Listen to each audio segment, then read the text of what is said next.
Hi, I'm Phyllis Johnston, and we're here today at the Everybody Yoga Studio in Centerville, Maryland. And I'd like to talk to you a little bit about preventative measures that you can take to keep free of injury when you're preparing for your runs. So the first thing I want to work on is our feet. It's an often neglected part of us, but as every runner knows, it's very important. And you usually don't think much about your feet until they're hurting, and then you can't think of anything else. So we're going to warm up our feet just like we would warm up any other part of our body, and I encourage you to do this before you run. So in a seated position, you'll just have your legs straight out in front of you and bend one knee. You'll bring the foot onto your thigh if you can. If you can't, you'll just draw the foot closer. If the foot's close, you'll just wrap your fingers around the top of the foot and you'll begin to wiggle the toes up and down. If your foot is on your thigh, take your opposite hand, and from the underside of the foot, you can begin to weave your fingers in between your toes as best you can without causing discomfort. Just scoot them down between the toes as much as you can. And then in this case, you can begin to turn the ball of the foot. And you just want to sit as tall as you can while you're doing this. And you're going to turn the ball of the foot in one direction, and then you're going to turn the ball of the foot in the other direction. So we're just going to free up all those little bones that are in our feet so they can move. And then after you've done that, a minute or so in each direction, just spread your fingers wide, remove them from between your toes, and then we're actually just going to rub and massage each toe and even in between the toes. Okay, so just going to warm the feet up, and then we're going to work our way down the sole of the foot, rubbing the sole of the foot all the way down to your heel, and particularly right down the center of the foot there. There's a big band of fascia, of connective tissue there, and you want to keep that flexible and healthy. Otherwise, you're going to have plantar fasciitis or some other foot issues. So you'll do one side, and then we'll just stretch the leg out, and we'll repeat everything we want to do on both sides. So the fingers thread through the toes again, and just bring them down into between the webbing of the toes as best you can, and turn in the ball of the foot. If you experience any discomfort in your knee while you're sitting here, you can always just bring your hand under your knee to support it. And you're going to go in one direction and then the other, and I'm just kind of going through this quickly so you can get the idea. It may be uncomfortable. We don't want any pain in anything we do.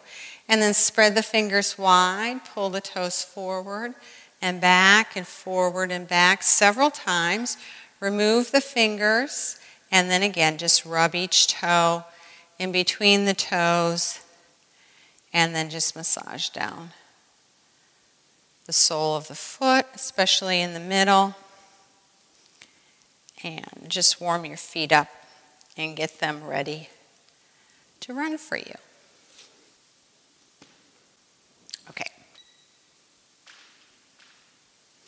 Okay, so we really want to make sure that our back is ready to run too. The impact of running, often there's pain and injury in the back, and so I want to show you something to prevent that. This keeps your back healthy whether you're a runner or not, and it's a good thing to do each day. So coming onto all fours, like you're a table, and then we're just going to move back and forth by tilting our pelvis. So on the breath in, I'm going to tuck my tailbone down toward the earth and round my spine up toward the ceiling. And then when I breathe out, I'm going to lengthen my spine and come back more like a table. And I'm going to go back and forth between these positions, breathing in and then breathing out. And you're going to do that several times. And when you breathe out, try not to get a big arch in your back. So this isn't how I want your back to look. You want your back to look longer and more stable, more like a table. So breathing in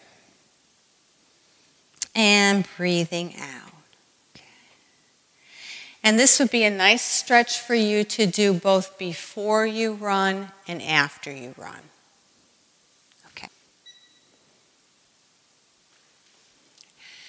As a runner, it's very important for you to stretch your hamstrings as well as the hip flexors, those muscles on the outside of your hips.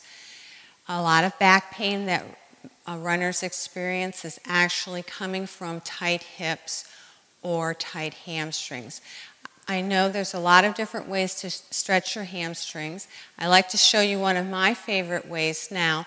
It's a non-weight-bearing way to stretch your hamstrings so your knee is kept completely safe.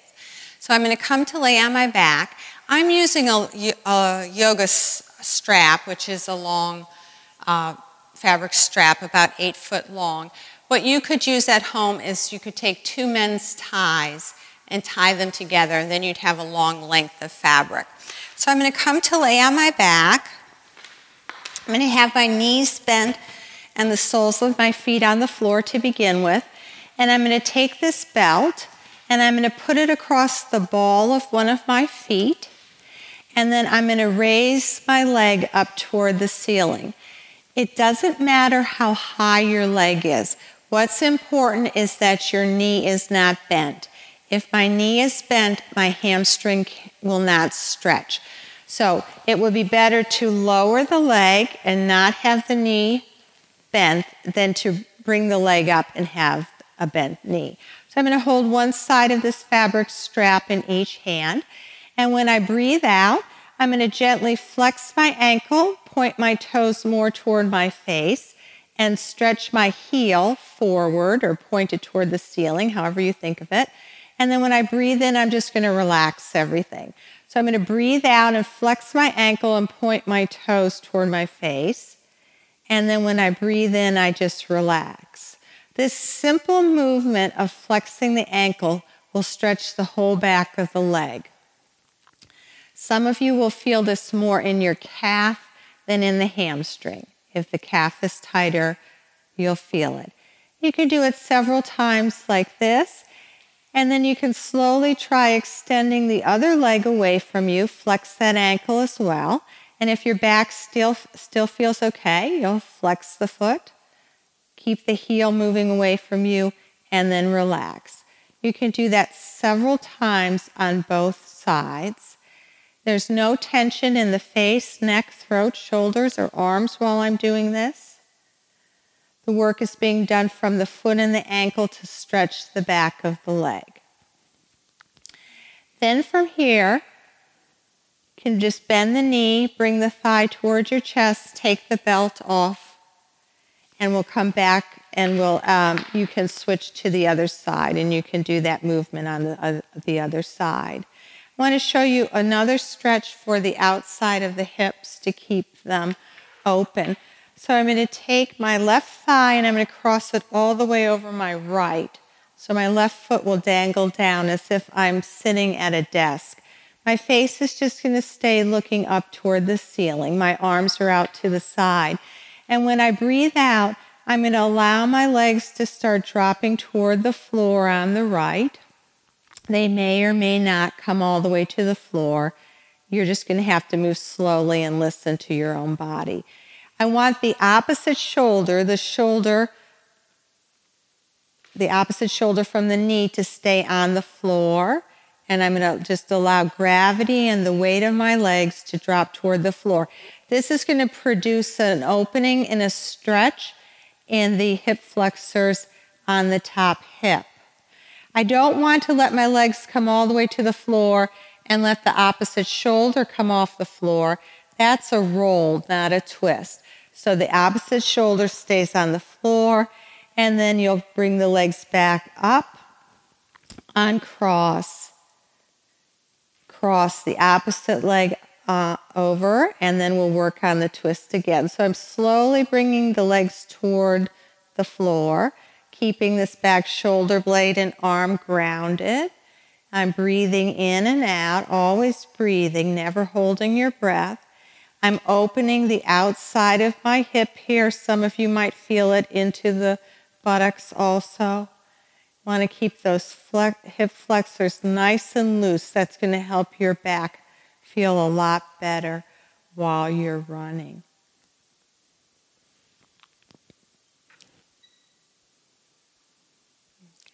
I'd like to show you one more pose that you can do, and it's called downward facing dog pose, which is a fundamental pose in yoga.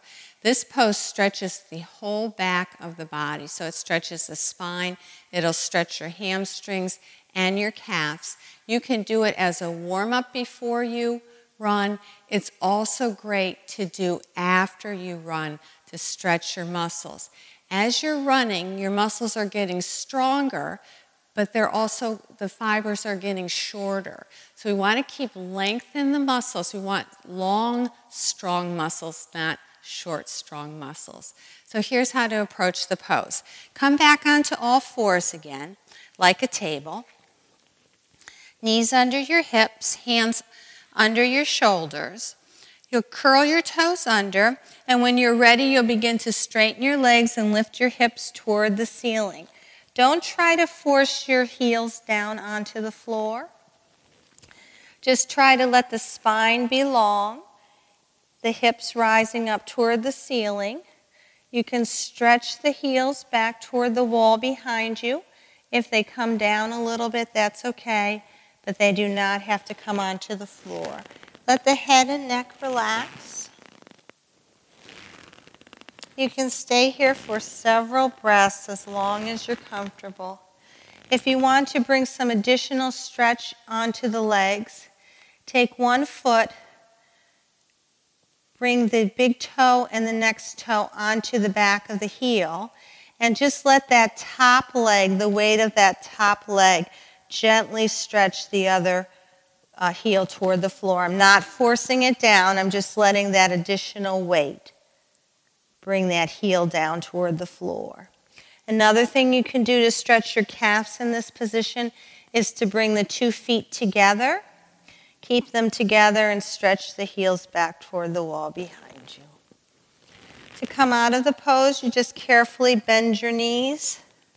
Come down onto all fours. Slide the hips toward the heels. Let the head rest on the floor if you can. Just bring the arms back to your side. This is pose of the child, a resting pose.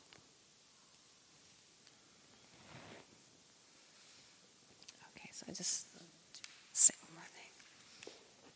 Okay, so these are some simple poses that you can bring into your practice routine to keep you free of injury. Happy running.